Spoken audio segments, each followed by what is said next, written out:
بسم الله الرحمن الرحيم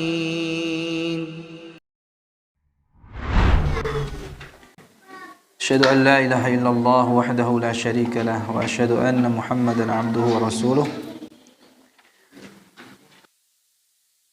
اللهم صل وسلم على نبينا محمد وعلى آله وصحبه أجمعين أما بعد السلام عليكم ورحمة الله وبركاته.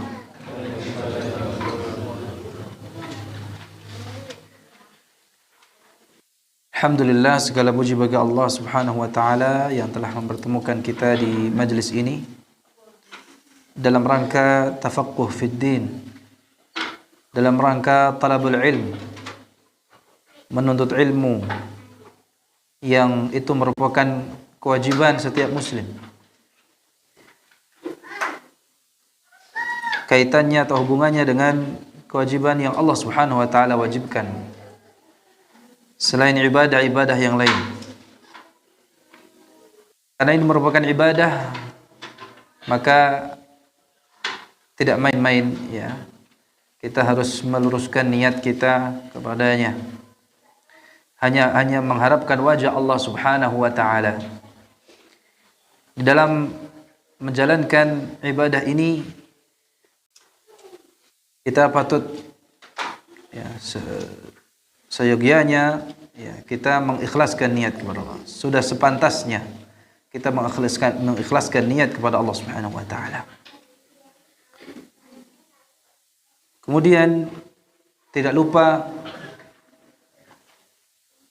untuk senantiasa berdoa kepada Allah Subhanahu wa taala. Memohon taufiknya agar kita dimudahkan di dalam menuntut ilmu, di dalam mengikuti kajian, di dalam menerima ilmu, dan di dalam menyebarkan ilmu. Kita pun patut berdoa kepada Allah Subhanahu wa taala. Kita patut memohon pertolongan darinya, taufiknya. Sekali lagi, agar ilmu yang kita pelajari menjadi ilmu yang barakah, ilmu yang membuahkan amal saleh. Karena betapapun hebatnya kita, kalau kita tidak senantiasa bertakwa kepada Allah Subhanahu wa taala, niscaya Allah tidak akan mengajari kita. Wattaqullaha wa yu'allimukumullah. Ya. Kita patut senantiasa menjaga hak Allah Subhanahu wa taala, kewajibannya, agar kita dimudahkan di dalam menuntut ilmunya. Ikhlasun niyah, mengikhlaskan niat itu merupakan sirrut taufiq wan najah, rahasia kesuksesan, rahasia keikhlasan, rahasia keistiqamahan maksudnya. Keberhasilan dan keistiqamahan kita sangat bergantung kepada keikhlasan niat kita.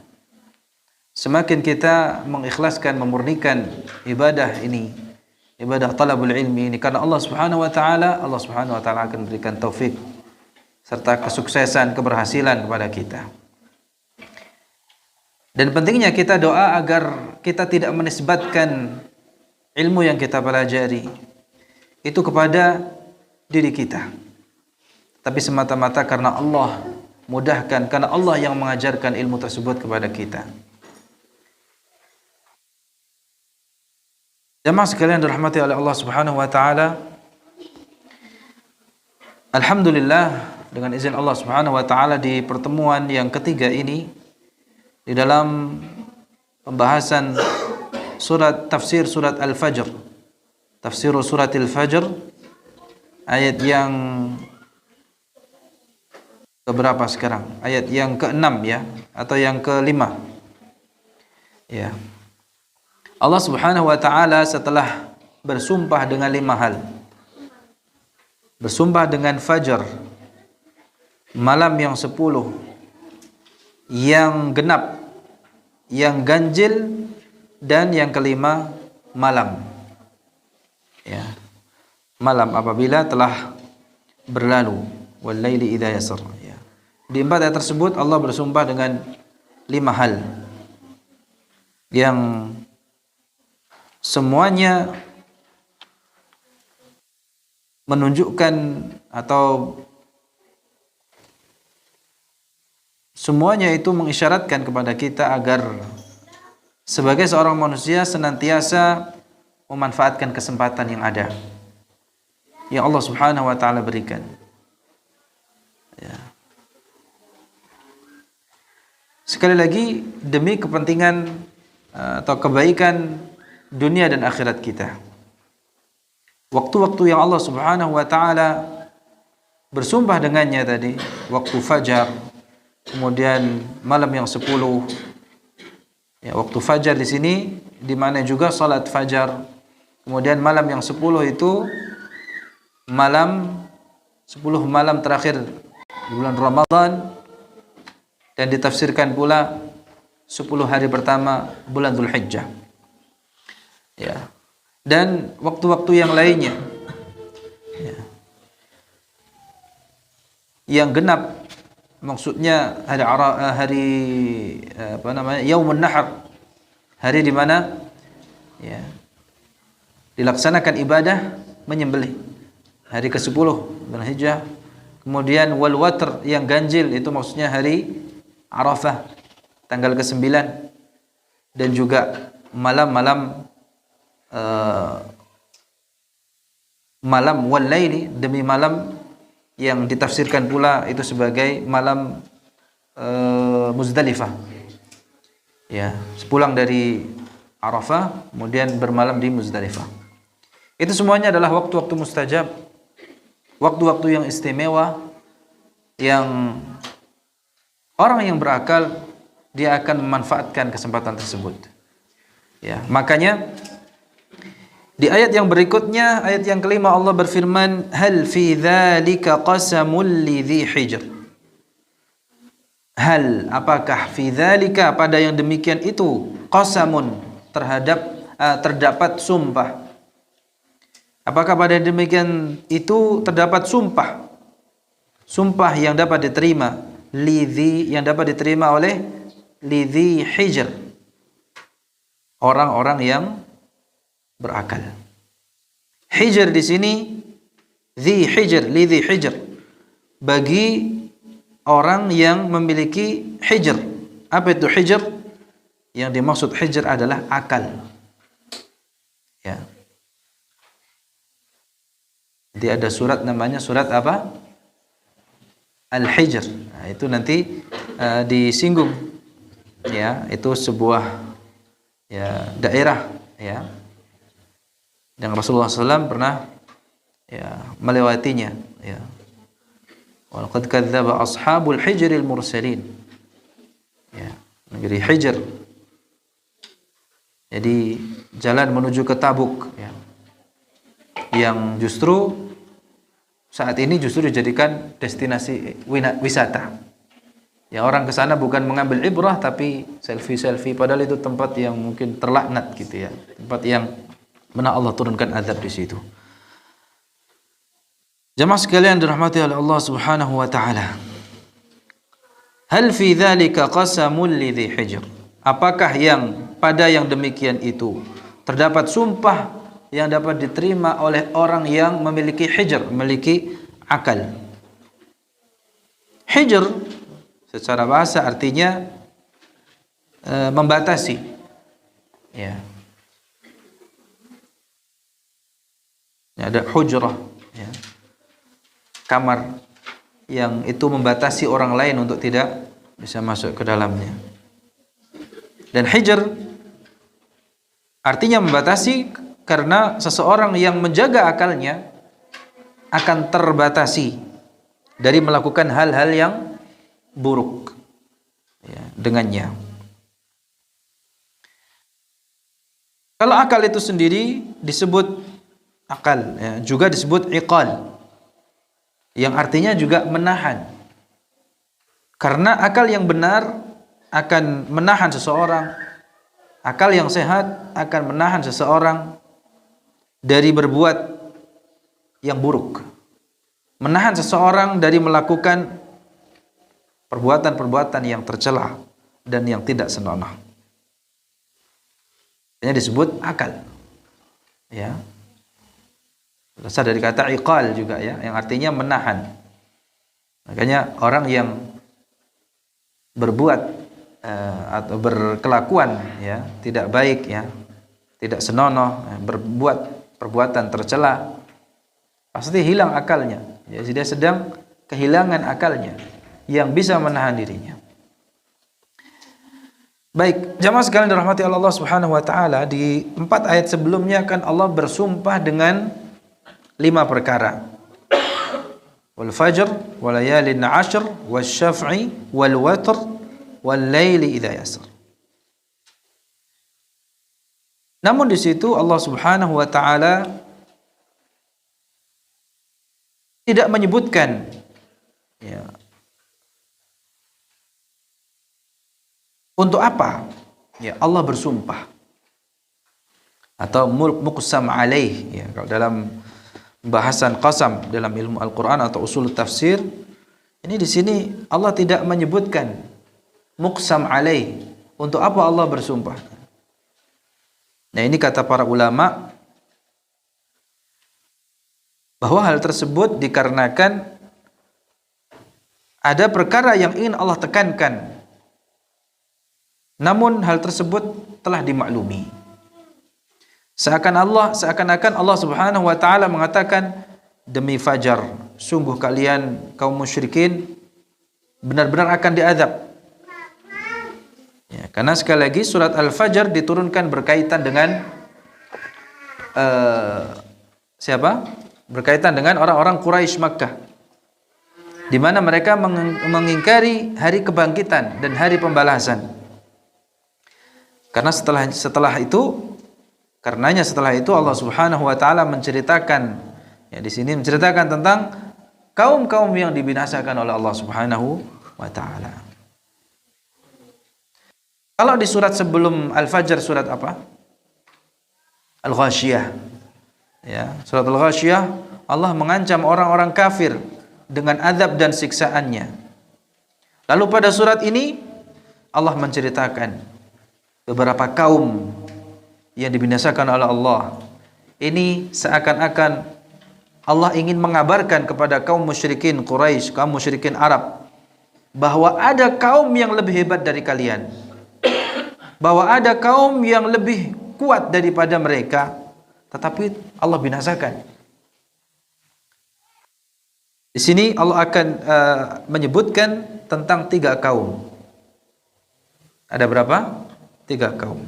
Yang pertama kaum 'Ad, yang kedua kaum Thamud, dan yang ketiga Fir'aun dan kaumnya. Fir'aun dan kaumnya. Allah berfirman apa? Setelah hal fi dzalika qasamul lidzi hijr, alam tara kaifa fa'ala rabbuka bi'ad? Alam tara, tidakkah engkau perhatikan? Kalau kita amati, pesan ini ditujukan secara khusus kepada siapa? Nabi Muhammad. Ya. Alam tara, tidakkah engkau perhatikan wahai Muhammad? Namun yang namanya Al-Quran, kalau memang tidak ada nas yang menegaskan bahwa pesan ini hanya ditujukan secara khusus kepada Nabi, maka pesan ini sifatnya umum. Ya. Jadi, tidakkah kau perhatikan? Al-khitabu huna likulli man yuwajjahu ilaihi hadzal kitabul aziz. Wa humul bashar kulluhum. Bal wal jinnu aidha. Jadi kalau tidak ada keterangan yang menegaskan bahwa ini secara khusus pesannya ditujukan kepada Nabi, maka secara umum umatnya ya, atau bahkan manusia seluruhnya, atau bahkan jin sekalipun juga mendapatkan pesan ini? Tidakkah kau perhatikan? Ya. Tidak hanya khusus Nabi, tapi seluruh manusia. Jadi ini istifham yang sebenarnya ajakan untuk memperhatikan. Ya, coba perhatikan gitu ya. Apa yang Allah perbuat?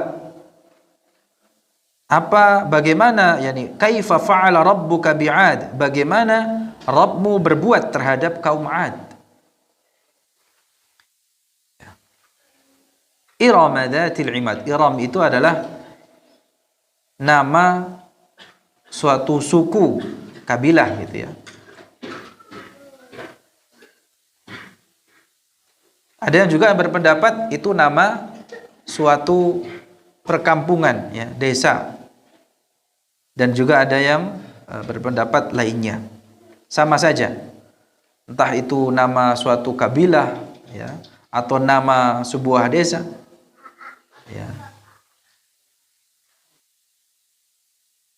Intinya kita disuruh untuk memperhatikan, artinya mengambil ibrah, pelajaran dari apa yang telah Allah perbuat terhadap kaum Tsamud. Apa yang dilakukan oleh kaum Tsamud? Tsamud ini, mohon maaf, bukan Tsamud, 'Ad. Ya. Kaum 'Ad ini kaumnya Nabi siapa? Nabi Hud. Ya. Kaum Tsamud itu adalah kaum yang diutus kepada mereka dari saudara mereka, ya, seorang nabi yang bernama Hud, ya. Wa ila 'adin akhahum huda. Wa ila 'adin akhahum huda. Coba, anak Abdurrahman, kaum 'Ad itu kaum yang diutus kepada mereka nabi siapa? Nabi siapa tadi? Nabi Hud. Ya, nabi siapa? Catat ya. Nah,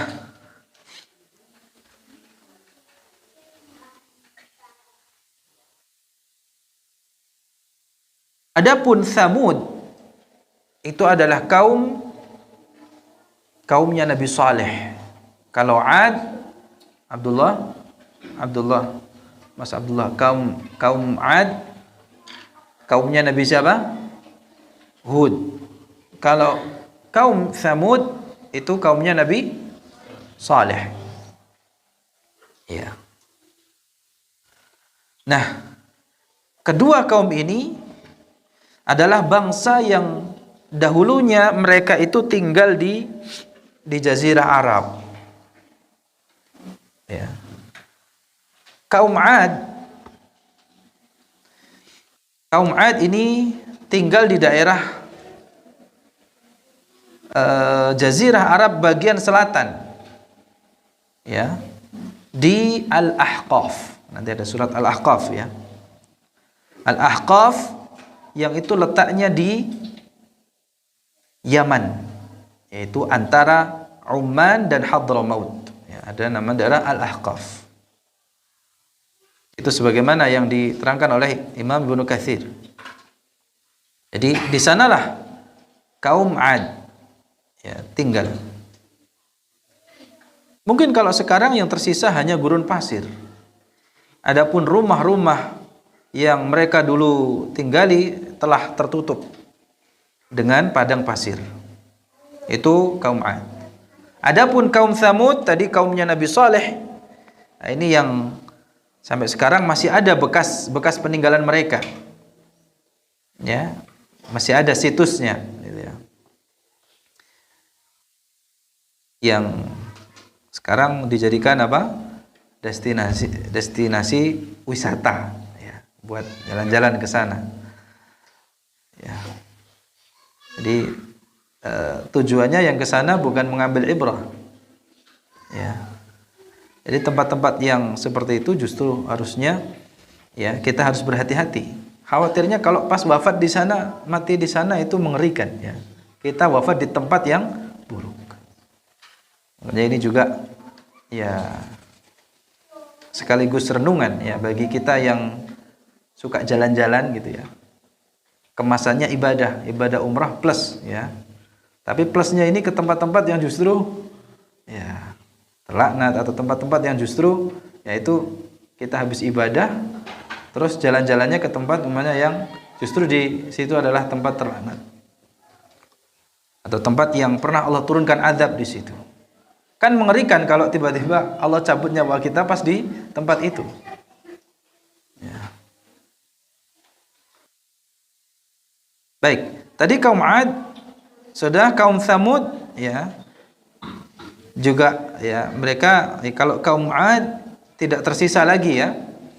Ya, peninggalan mereka. Adapun kaum Tsamud yaitu kaumnya Nabi Saleh sampai sekarang masih ada ya. Bekas-bekas peninggalan mereka. Kaum Ad dan kaum Tsamud ini termasuk Arab Baidah, yaitu bangsa Arab kuno. Ya. Yang sebenarnya telah Allah musnahkan. Jadi sudah tidak ada lagi ya yang tersisa dari kaumnya, hanya peninggalan saja ya, situsnya saja yang kaum Tsamud ya.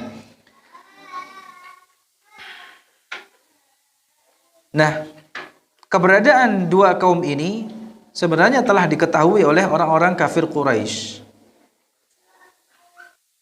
Yang mereka ketahui adalah tentang kehebatannya, kekuatan dua kaum tersebut. Ya.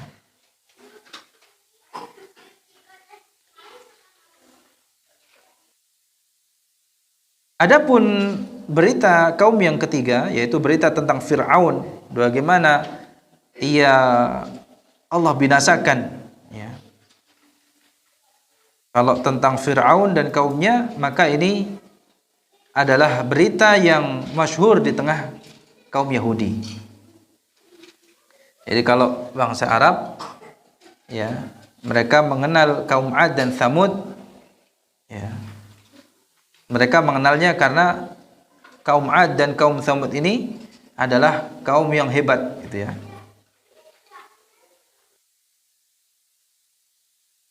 Adapun tentang Fir'aun dan bala tentaranya ya, yang Allah binasakan, ini juga merupakan berita yang masyhur di tengah-tengah kaum Yahudi, ya orang-orang Yahudi.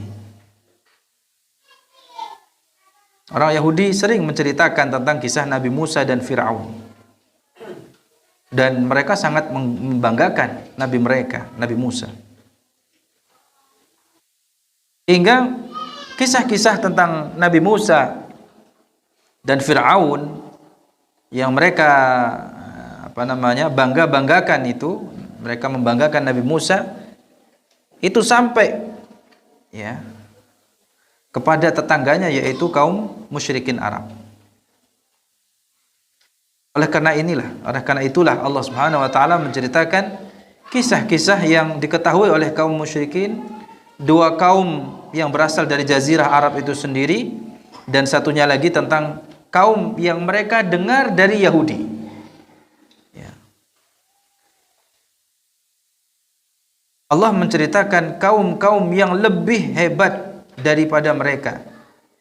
Namun sekali lagi karena kesombongan dan kecongkaan, kaum-kaum tersebut dibinasakan. Kaum-kaum tersebut dibinasakan oleh Allah Subhanahu wa taala dengan ditimpakannya azab di dunia sebelum nanti di akhirat. Alam tara kaifa fa'ala rabbuka bi'ad? Tidakkah kau perhatikan bagaimana Rabbmu berbuat terhadap kaum Ad? Wa ila 'adin akhahum huda qala ya qaumi ibudullaha ma lakum min ilahin ghairuh.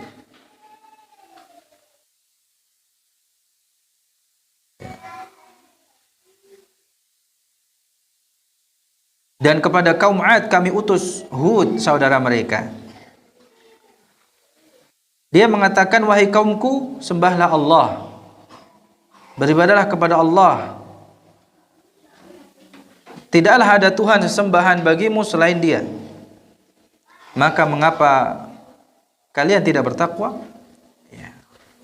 Ini yang diserukan oleh Nabi Hud kepada kaum Ad. Akan tetapi kaum Ad adalah kaum yang sombong, lagi angkuh.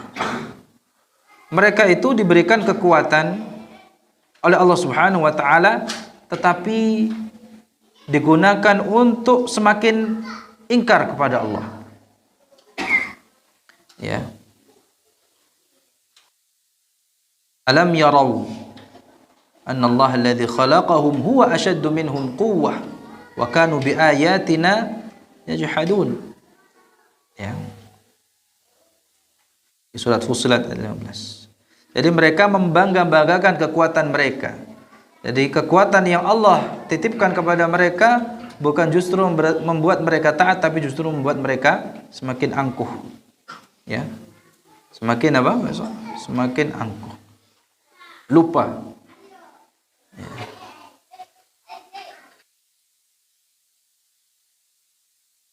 Kalau di dalam surat Al-A'raf Allah berfirman, "Wadhkuru idz ja'alakum khulafa'a min ba'di qaumi Nuh wa zadakum fil khalqi bastah."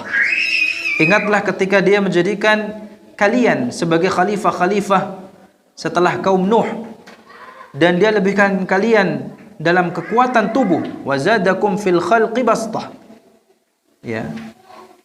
Dia, Allah Subhanahu wa taala, melebihkan kalian dalam kekuatan tubuh dan perawakannya.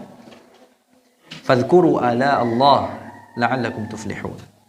Maka ingatlah akan nikmat-nikmat Allah agar supaya kalian itu beruntung. Dan di dalam surat Al-A'raf ini Allah menyebut wazadakum fil khalqi bastah. Dia melebihkan kalian dalam kekuatan tubuh dan perawakan. Jadi memang tubuhnya kuat dan perawakannya besar, ya, kuat juga. Jadi begini, setelah Allah Subhanahu wa taala menyebutkan tentang kaum Nuh, Allah menunjukkan bahwa kaum Ad ini memiliki tubuh yang lebih besar daripada tubuh kaum Nuh. Namun kalau ditanya seberapa tingginya kaum Ad ini, wallahu a'lam. Wallahu a'lam. Memang ada sebagian kitab tafsir disebutkan dalamnya bahwasanya tinggi kaum Ad itu adalah sekitar 300 hasta. Berarti sekitar 150 meter. Namun sekali lagi hal ini dibantah oleh Imam Ibnu Katsir, ya, salah satunya, ya, dan para ulama lainnya, karena manusia yang paling tinggi adalah Nabi Adam alaihissalam yang hanya memiliki tinggi 60 hasta atau sekitar 30 meter. Kemudian manusia yang datang setelahnya semakin berkurang tingginya hingga manusia zaman ini. Manusia nanti akan dikembalikan tingginya sebagaimana Nabi Adam setelah ia memasuki ke surga. Kata Nabi SAW, khalaqallahu Adam wa tuluhu sittuna dhira'a. Allah menciptakan Adam yang tingginya 60 hasta, ya, 30 meteran, ya. Hasta ini segini, ya. Jadi apa? Satu hasta. Jadi 60 hasta berarti sekitar 30 meteran. Fa kullu man yadkhulul jannah ala surati Adam. Maka semua yang masuk ke dalam surga sesuai dengan bentuk Nabi Adam. Falam yazalil khalqu yanqusu hatta al-an. Dan senantiasa manusia itu berkurang tingginya hingga sekarang. Hadis riwayat Bukhari dan Muslim. Wa qawluhu Iram hadhi ismul qabilah, ini sudah, ya, Iram di sini, ya, penduduk Iram, Zatil Imad, yang memiliki bangunan-bangunan yang tinggi. Al-Imad di sini diartikan apa? Bangunan-bangunan yang tinggi. Allati lam yukhlaq mithluha fil bilad, yang belum pernah diciptakan sebelumnya, atau yang, ya, belum pernah ada atau belum pernah diciptakan seperti itu di negeri-negeri yang lain, fil bilad, ya, lam yusna' mithlaha fil bilad. Jadi tidak ada tandingannya bangunan-bangunan yang tinggi, yang kokoh, yang dibangun oleh siapa? Kaum Ad, ya, yaitu penduduk Iram. Penduduk Iram. Yang itu membuat mereka itu ya terpedaya, tertipu, ya. Kekuatan yang Allah titipkan kepada mereka ini membuat mereka lupa lah gitu ya. Penduduk terkait dengan penduduk Iram. Iram ini tentang maknanya ada khilaf di kalangan para ulama. Ya tadi ya, seperti yang kami sampaikan di awal bahwa sebagian mengatakan Iram itu nama kota yang ditinggali kaum Ad. Ya. Ada yang mengatakan pula Iram adalah nama kakeknya kaum Ad. Jadi bukan nama kota. Ya. Dan ada yang menamakan itu nama ya, kabilah tadi ya, nama kabilah atau nama kota yang kaum Ad tinggal di dalamnya. Jadi kaum Ad ini terdiri dari beberapa kabilah, suku gitu ya. Yang itu nanti kembalinya kepada Ad. Ad bin Iram bin Awad bin Samin bin Nuh. Ini nanti sampai kepada siapa? Nabi Nuh. Jadi masih anak keturunannya Nabi Nuh. Ad bin Iram bin Awad bin Sam bin Nuh. Jadi ada sekitar 4 generasi dari kaum Ad sampai ke kaum Nabi Nuh. Ya. Kalau kata sahabat Ikrimah, bukan sahabat, tabi'in ya, seorang imam seorang ahli tafsir, ya, Ikrimah mengatakan kana baina Adam wa Nuh 10 qurun. Antara Adam dan Nuh itu ada 10 generasi, 10 kurun, ya, 10 generasi. Kulluhum 'alal Islam. Dan semuanya di atas Islam. Ya. Kurun kalau dalam bahasa Arab ya artinya apa? Generasi gitu ya, yaitu 100 tahun. Qarn atau kurun itu 100 tahun. Namun juga bisa diartikan apa? Generasi. Sehingga umur setiap generasi itu antara Adam dan Nuh, nah ini tidak ada yang tahu. Karena Nabi Nuh sendiri berdakwah itu selama kurang lebih 950 tahun. Yang ini menunjukkan bahwa generasi Nabi Nuh usianya lebih daripada 950 tahun. Ini menunjukkan bisa jadi jarak antara Nabi Adam dan Nabi Nuh itu ribuan tahun. Ya. Dan demikian juga jarak antara Nabi Nuh dan Nabi Hud atau kaum Ad ini.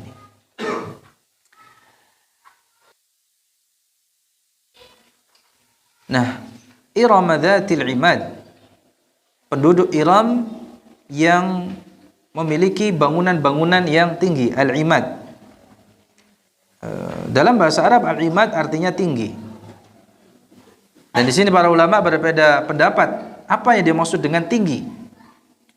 Ada yang berpendapat al-imad yang tinggi, dzatil imad, ya, penduduk yang mereka itu memiliki tubuh yang tinggi. Ya, ada yang berpendapat demikian. Dan ini ya disepakati bahwa kaum Ad itu diberi tubuh yang besar, yang tinggi.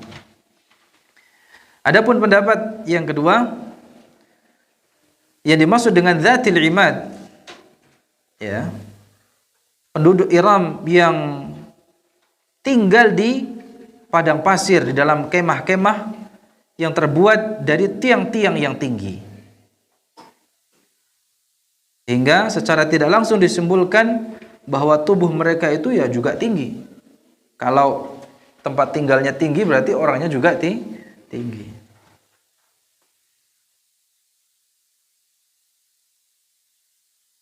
Saking kuatnya itu mereka kalau ingin berpindah tempat, ya, kemahnya itu diangkat. Ya. Kemahnya itu apa? Diangkat oleh mereka. Ini pendapat yang kedua. Pendapat yang ketiga, yang dimaksud dzatil imad. Ya, penduduk Iram yang memiliki al-imad. Ya. Itu maksudnya memiliki tempat tinggal dari bangunan-bangunan yang tinggi. Ya, sebagaimana di kitab Al-Abniyah Al-Qawiyah. Bangunan-bangunan yang tinggi. Dan inilah yang dikuatkan oleh muallif di sini, bahwa penduduk Iram itu mereka adalah kaum yang memiliki tempat tinggal dari bangunan-bangunan yang tinggi. Ya.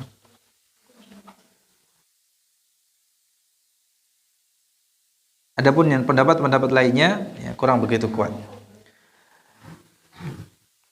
Nah, tempat tinggal mereka yang begitu kuat, kokoh,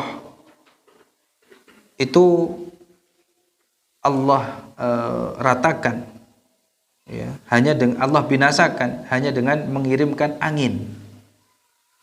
Ya, beberapa hari yang lalu kita sempat merasakan ya, ketika angin itu berhembus kencang itu, wah, seakan-akan kayak gempa gitu ya. Mungkin kita hanya mengira sekedar angin, tapi angin ini adalah salah satu di antara tentara Allah, ya, yang kita pun tidak boleh mencelanya. Sekali lagi, Allah membinasakan kaum 'Ad beserta dengan tempat tinggal mereka yang terbuat dari apa? Bangunan-bangunan yang tinggi itu dengan apa? Angin. Ya, kalau kaum 'Ad ini kan tidak tersisa ya, peninggalannya tidak ada sudah, ya, tertimbun oleh padang pasir. Nah, sekali lagi, apa yang diperbuat oleh Allah Subhanahu wa taala kepada kaum 'Ad ini patut untuk kita jadikan pelajaran. Tubuh yang kuat itu, ya, kekuatan manusia, kekuatan makhluk itu tidak ada apa-apanya dengan kekuatan Allah Subhanahu wa taala, seberapapun hebat dan kuatnya makhluk.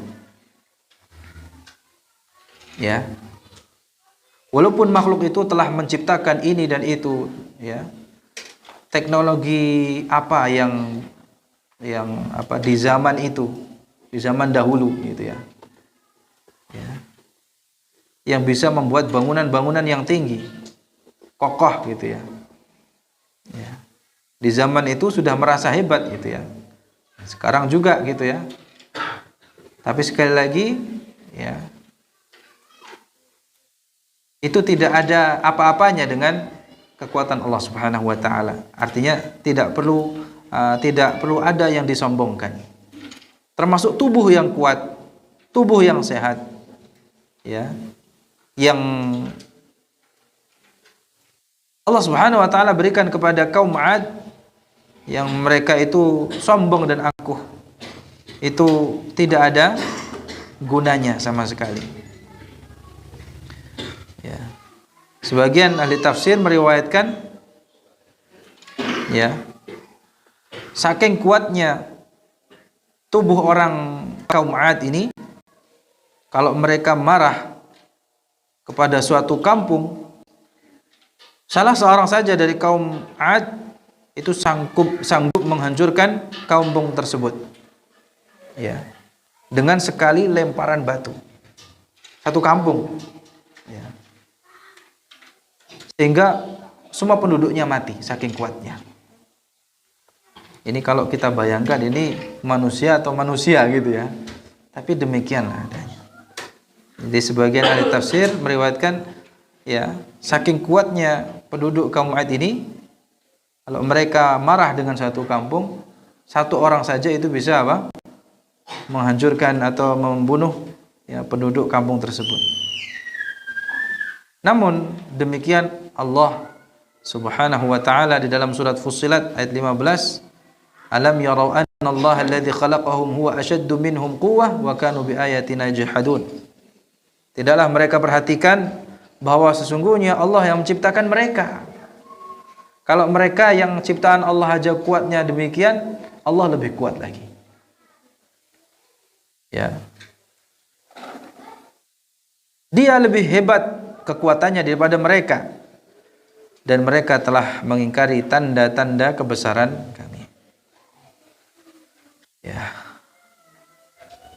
Fa'arsalna, di surat Fussilat berikutnya, fa'arsalna alaihim rihan sarsara fi ayyamin nahisatin linudhiqahum azab al-khizyi fil hayatid dunya wala azabul akhirati akhza wa hum la yunsarun. Ya.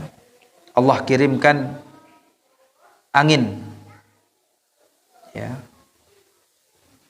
angin yang mengerikan, rihan sarsara.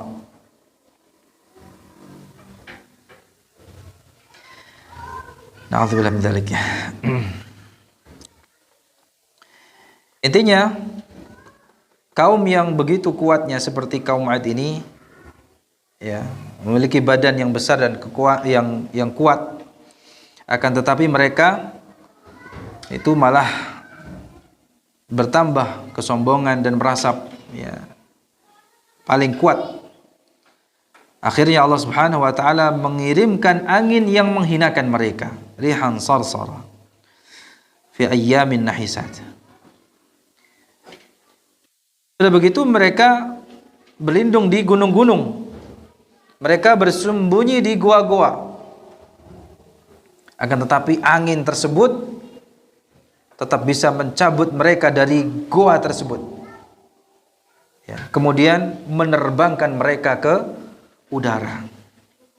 Meskipun tubuh mereka itu sangat-sangat besar gitu ya, kuat, sangat besar-besar dan kuat-kuat, akan tetapi mereka diombang-ambingkan oleh angin yang sangat dingin, angin yang bersuara keras, ya, selama beberapa hari, ya, 8 hari. Setelah itu, ya, angin pun menjatuhkan mereka ke daratan dengan posisi kepala dulu. Jadi yang jatuh itu kepala dulunya sehingga hancur. Karena itulah Allah menyamakan mereka itu seperti apa? Batang kurma yang telah kosong, yaitu tanpa apa? Kepala. Ka'annahum a'jazu nakhlin khawiyah. Dalam surat Al-Qamar, ya, seakan-akan mereka itu adalah batang kurma yang terlobangi, gitu ya.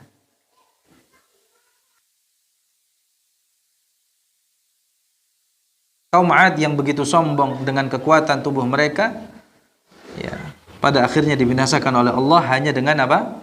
Angin. Nah, ciptaan mereka itu, ya, itu belum pernah ada di negeri-negeri yang lain. Bangunan-bangunan yang tinggi yang menjadi tempat tinggal mereka itu belum ada sebelumnya, atau mungkin belum pernah ada di tempat-tempat lainnya. Kalau kita perhatikan kata-kata lam yukhlaq, belum pernah diciptakan, ya, ini ada dua makna, ya, ya, atau kata al-khalq ini bisa dinisbatkan kepada makhluk, ya.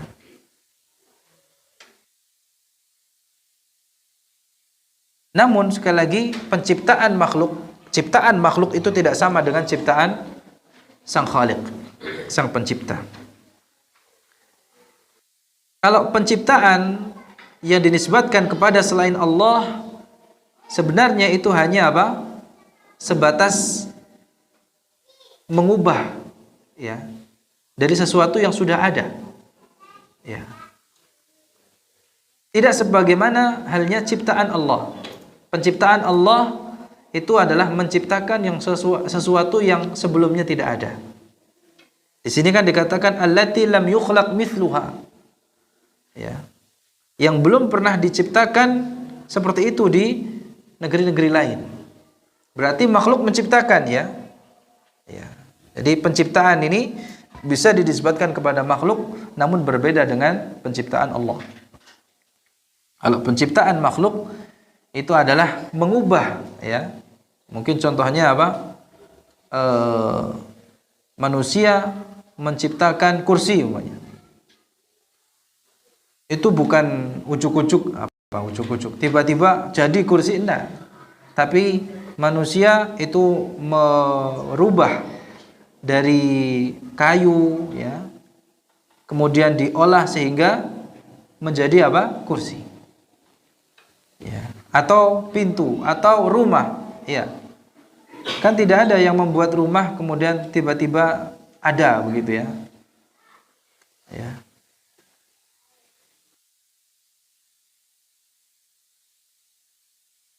Tetapi ya merubah ya sesuatu yang memang sebelumnya bahannya sudah ada. Itulah ciptaan makhluk. Adapun ciptaan Allah, penciptaan Allah berbeda dengan penciptaan manusia, tidak sama. Walaupun sama-sama menciptakan ya. Makanya sampai ada apa? Hak cipta. Ya. Allah yang menciptakan aja ya, cuma-cuma gitu ya.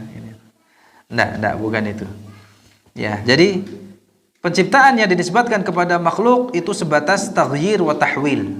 Ya, dia merubah sesuatu yang sebelumnya sudah ada. Ya. Menciptakan makanan yang lezat, menciptakan rumah yang bagus gitu ya. Dia hanya merubah saja dari satu sifat ke sifat yang lainnya. Ya. Adapun ya menciptakan umpamanya emas menjadi perak, tidak bisa ya. Atau perak menjadi besi biasa gitu ya, diubah, itu hanya Allah Subhanahu wa taala, karena itu sesuatu yang mustahil bagi makhluk. Jadi yang dimaksud diciptakan di sini adalah bangunan ya. Ini menunjukkan bahwa bangunan mereka itu di zaman itu sangat canggih ya, sehingga tidak pernah ada bangunan selain milik kaum 'Ad yang lebih canggih, tidak ada. Itu salah satu pendapat mengatakan demikian. Pendapat yang lainnya mengatakan yang dimaksud adalah kaum 'Ad itu sendiri ya. Allah tidak pernah menciptakan manusia yang kuat sebagaimana halnya kaum 'Ad ya. Mereka kaum yang belum pernah diciptakan sebelumnya yang lebih kuat ya, untuk menunjukkan ya penciptaan manusia ya, bukan hanya bangunannya saja tapi manusianya itu lebih dahsyat lagi ya. Kaum 'Ad yang begitu kuat saja ya, siapa yang menciptakan? Allah Subhanahu wa taala yang jauh lebih kuat. Maka hanya dengan dikirim angin saja mereka sudah binasa.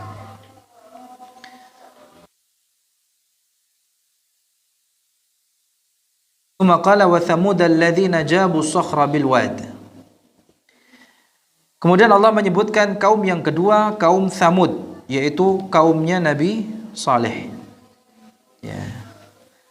Nah, kaum Thamud ini alladzina jabu sakhra bil wad, yang mereka memotong batu-batu besar di lembah. Ya.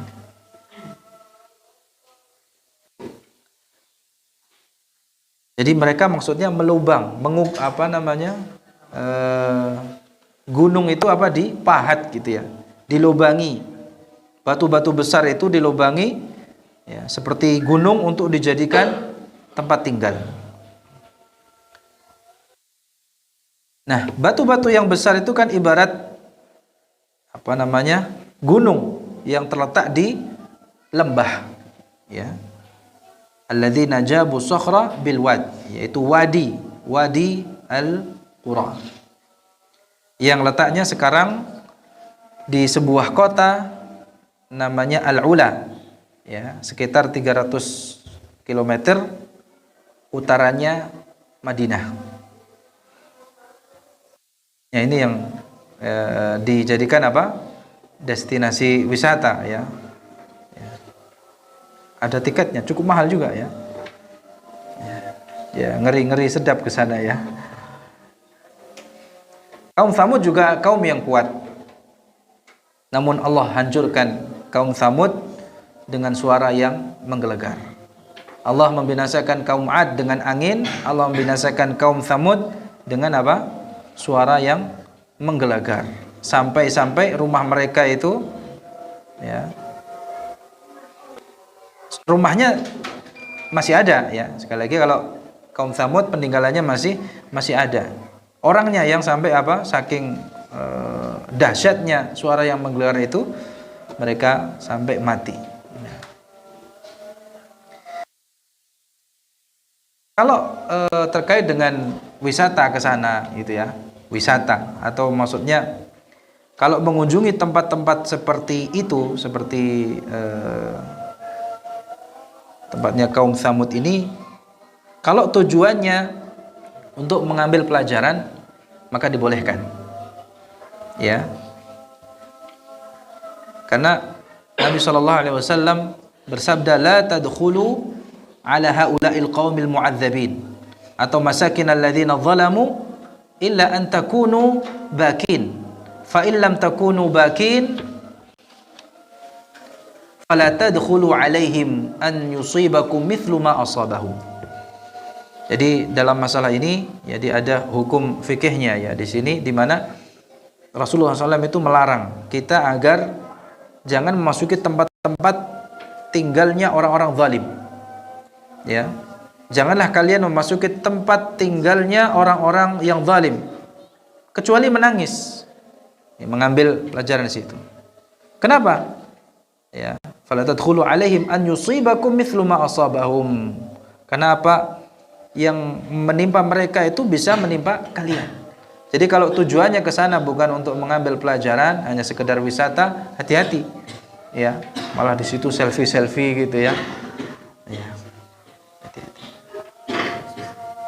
Kalau hanya sekedar untuk mengambil pelajaran, kita melihat bagaimana gunung itu dipahat jadi tempat tinggal gitu ya mereka. Wah, itu kemudian kita mengambil ibrah dari kejadian yang menimpa mereka, ya, azab yang Allah timpakan kepada mereka dengan suara yang menggelegar saja mereka binasa. Ya. Itu kita kemudian mengambil pelajaran agar jangan sekali-kali bangga dengan kekuatan yang kita miliki, apalagi sombong sampai congkak, ya, tidak tahu diri. Lihatlah bagaimana gunung-gunung yang dipahat itu dijadikan rumah.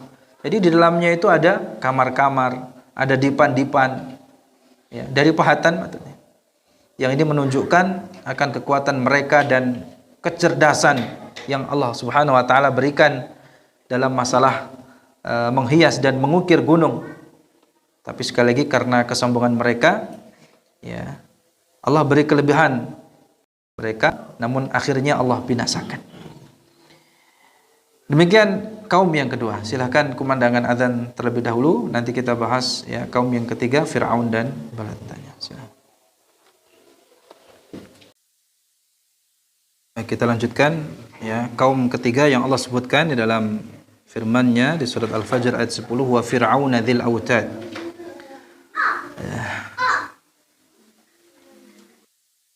Adakah kau perhatikanlah gitu ya, terhadap kaum Ad, kaum Tsamud, sekarang terhadap Fir'aun. Fir'aun yang memiliki autad. Autad di sini adalah pasak-pasak, ya. Ada berapa makna pasak di sini? Wa fir'aun dzil autad, Fir'aun yang memiliki pasak-pasak. Maksudnya apa ini? Al-autad ini tali-tali yang dipasang untuk mengikat sesuatu, seperti orang yang sedang melakukan kemah, camping, ya. Kemudian menggunakan tali-tali, tali pengikat untuk mengokohkan, ya, tenda. Itu al-autad, ya. Sebagaimana yang kita juga pernah pelajari, wal jibala autada di dalam surat An-Naba, ya, pasak, ya.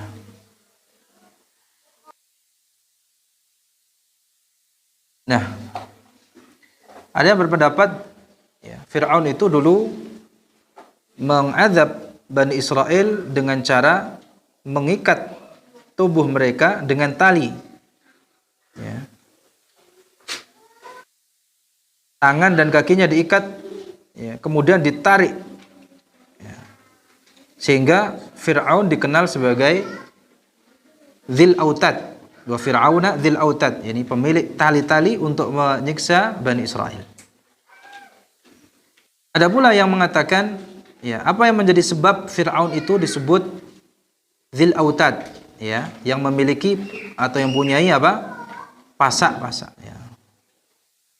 Tali-tali dan pasak-pasak yang besar. Jadi yang dimaksud ini tali-tali dan pasak-pasak yang besar yang dipasang oleh Fir'aun untuk meninggikan payung-payung besar, ya, yang dibuat olehnya untuk apa? Menaungi lapangan atau lokasi untuk bermain-main. Ada pula yang berpendapat bahwa al-autad dalam ayat ini artinya adalah pasukan, yaitu Fir'aun memiliki pasukan-pasukan yang mereka itu ibaratnya seperti pasak-pasak megang tali, ya.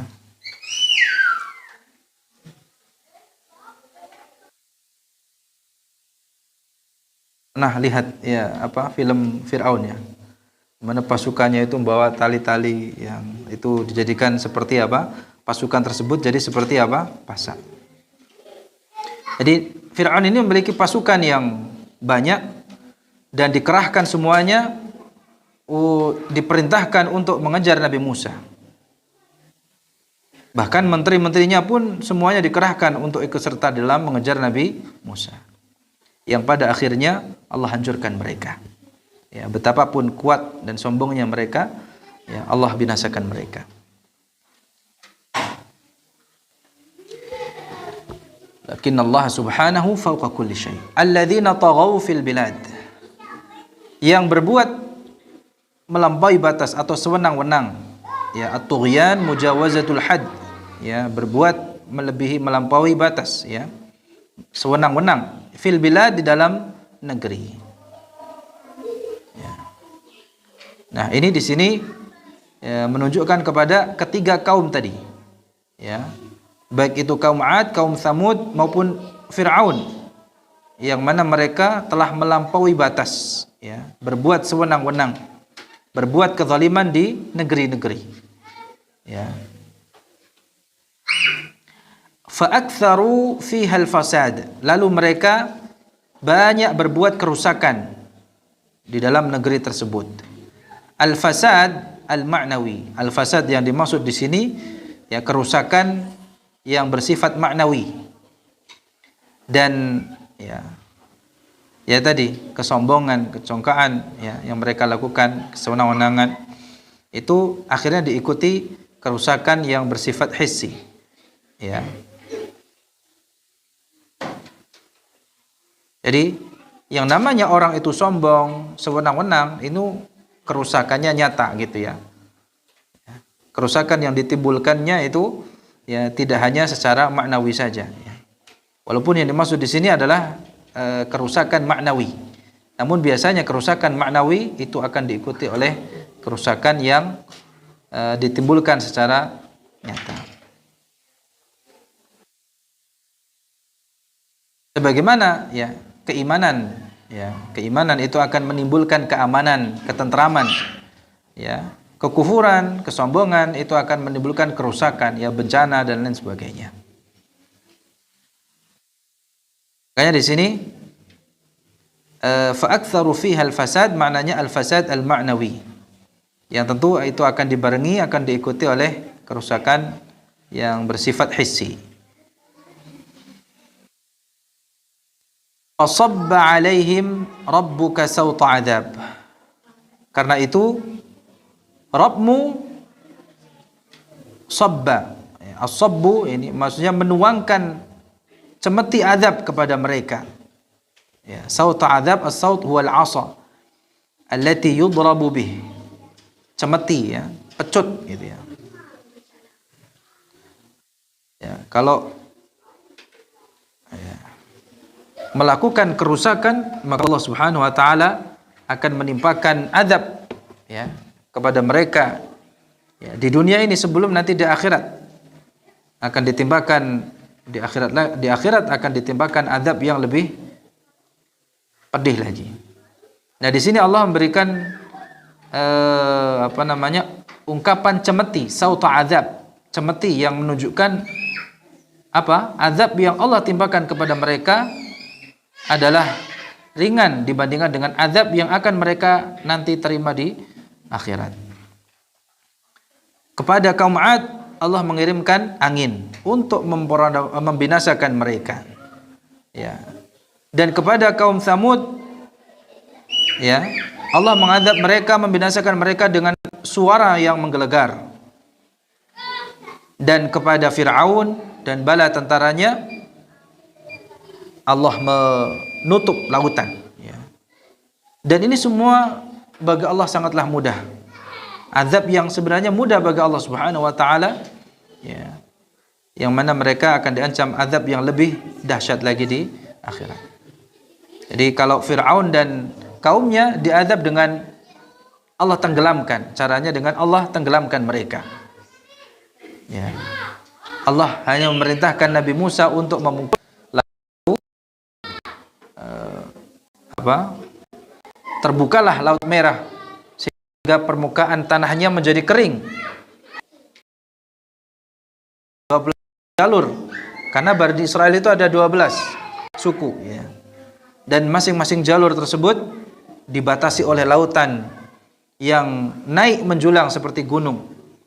Akan tetapi lautan tersebut masih ada celah-celahnya, seperti jaring-jaring yang berlubang, sehingga setiap suku masih bisa melihat suku yang lain dan memastikan bahwa semuanya selamat. Setelah Nabi Musa berhasil melewati laut tersebut, Nabi Musa ingin memukul tongkatnya kembali agar lautannya tertutup. Namun Allah Subhanahu wa taala segera menegurnya, fa asri bi ibadi lailan innakum muttaba'un, ya. Karena itu berjalanlah dengan hamba-hambaku pada malam hari, sesungguhnya kamu akan dikejar. Innakum muttaba'un watrukil bahra rahwa innahum jundum mughraqun. Biarkanlah lautan itu terbelah, sesungguhnya mereka bala tentara yang akan ditenggelamkan. Nabi Musa pun tidak jadi memukulkan tongkatnya dan membiarkan lautnya terbuka. Akhirnya dalam keadaan laut yang masih terbelah, Fir'aun pun melanjutkan pengejarannya terhadap Nabi Musa. Setelah sebelumnya ini sempat ragu, namun Fir'aun terpaksa menyeburkan dirinya menyabarkan dirinya di hadapan para pembesarnya karena gengsi, ya. Setelah itu meyakinkan pasukannya untuk masuk menyeberangi lautan. Namun ketika Fir'aun dan pasukannya seluruhnya telah berada di tengah laut, maka Nabi Musa pun memukulkan tongkatnya. Akhirnya lautan pun tertutup kembali atas izin Allah, dan akhirnya Allah membinasakan mereka. Ya. Fasabba alaihim rabbuka sawta adzab. Ya. Di sini Allah menggunakan ibarat ungkapan sabba, menuangkan. Ini adalah kiasan seperti tertuangnya air yang terus-menerus kepada seorang yang mandi, sebagaimana air hujan yang tertuang ke atas muka bumi. Yang ini menunjukkan bahwa azab yang menimpa mereka sekali tahapan saja, cepat dan datang dengan tiba-tiba. Ya, tadi kaum 'Ad melihat angin seperti awan dan menyangka itu adalah karunia. Taunya apa? Ternyata azab. Kaum Tsamud tidak tahu azab apa yang akan menimpa mereka. Ternyata suara yang keras yang mencabut nyawa mereka. Fir'aun dan bala tentaranya masuk di tengah lautan yang terbuka, terbelah, dan tidak menyangka ternyata lautan tersebut tiba-tiba menenggelamkan mereka. Inna rabbaka labil mirsad. Ini ayat yang ke-14 yang akan kita ngaji terakhir malam hari ini. Sesungguhnya Tuhanmu benar-benar mengawasi. Pesan ini disampaikan kepada Nabi SAW di sini dan kepada siapapun yang dapat ditujukan pesan ini. Allah menjelaskan Allah itu benar-benar mengawasi, ya. Peringatan terhadap kaum musyrikin agar tidak sombong, angkuh, yang itu dapat menyebabkan Allah menimpakan azab kepada mereka. Biarkan orang zalim begitu saja. Wala tahsabannallaha ghafilan amma ya'maludz zalimun innama yu'akhiruhum liyaumin tashkhasu fihi al-absar. Hanya Allah tangguhkan saja. Jadi kezaliman, ya, kerusakan yang ditimbulkan itu tidak akan pernah Allah biarkan begitu saja. Ya, kesombongan kaum 'Ad, kesombongan kaum Tsamud dan Firaun beserta bala tentaranya itu Allah perbuatan mereka, kekufuran mereka. Tidak ada satupun amalan mereka yang luput ya dari penguasaan Allah Subhanahu wa taala. Maka sudah menjadi sunnatullah ya, orang-orang yang melakukan kerusakan, kesombongan di muka bumi ini, walaupun kita menganggap wah ya, mereka dibiarkan, ternyata tidak. Inna rabbaka labil mirsad. Ya, bagi orang-orang yang mendustakan rasulnya, ya, sombong tidak mau beribadah kepada Allah Subhanahu wa taala, lahum bil mirsad. Jadi ini merupakan ayat ancaman bagi siapa saja yang sombong, yang tidak mau menundukkan dirinya untuk beribadah kepada Allah Subhanahu wa taala. Maka di sini pelajarannya bagi kita kaum muslimin, hendaknya kita senantiasa mengambil ibrah dari 3 kaum tadi ya, dan juga kaum-kaum yang Allah binasakan, supaya kita tidak menjadi seperti mereka. Walaupun mungkin azab yang ditimpakan mereka tidak akan ditimpakan kepada kita, tetapi azab Allah Subhanahu wa taala itu nyata. Oleh karena itu di zaman fitnah ya, kita patut berhati-hati. Ya, di zaman sekarang ini kadang mungkin azabnya tidak sama seperti mereka, tapi dengan cara ya kita dicerai-beraikan, ya kita dibuat permusuhan antara satu dengan yang lainnya, sehingga suatu negara menginvasi negara yang lain, kemudian dan sebagainya. Ya, ada kezaliman dari penguasa dan sebagainya. Terusnya itu bagian dari azab yang Allah tunjukkan. Maka wajib bagi kita agar berhati-hati dari segala macam bentuk fitnah, baik itu yang tampak maupun yang tidak tampak. Dan pelajaran akhirnya, kita hendaknya selalu mencintai saudara-saudara kita, karena Allah Subhanahu wa taala saling menyayangi satu sama lain, saling memberikan uzur kepada saudaranya apabila melihat ya dari saudaranya sesuatu yang kita benci atau sesuatu yang tidak kita berkenan. Ya, demikian supaya kita terhindar. Ini salah satunya agar kita terhindar dari fitnah, cobaan yang Allah Subhanahu wa taala ujikan kepada kita. Demikian kita tutup dengan doa kafaratul majlis. Subhanakallahumma bihamdika asyhadu an la ilaha illa anta astaghfiruka wa atubu ilaik. Sallallahu wasallam ala nabiyyina Muhammad wa ala alihi washabihi ajma'in. Alhamdulillahirabbil alamin. Assalamualaikum warahmatullahi wabarakatuh.